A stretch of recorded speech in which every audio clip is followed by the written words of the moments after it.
दर्शक बंधु आईसीसी को पुणी थे चिठी लिखला बांग्लादेश सुधुरुनी बांग्लादेश क्रिकेट बोर्ड आईसीसी बारंबार बरखास्त करने निज जिद्रे अटल रही बीसीबी।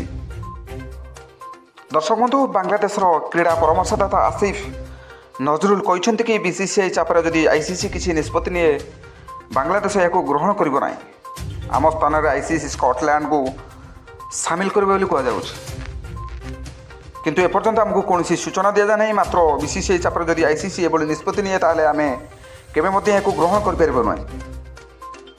कहते कि बांग्लादेश क्रिकेट रे कौन प्रकार राजनैतिक वाणिज्यिक चाप ग्रहणीय आईसीसी कौन बोर्ड रे चापरा नई समस्त कथा को निरपेक्षता सह विचार करने जरूरी।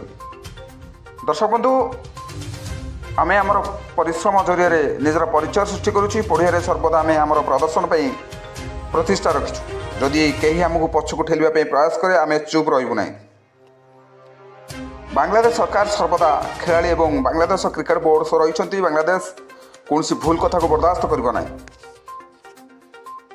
एपटे भारत में खेल टी20 विश्वकप बांग्लादेश भारत में न खेल मना कर सुरक्षा चिंता प्रकट कर बारंबार आईसीसी को चिठी लिखुची बांग्लादेश बोर्ड।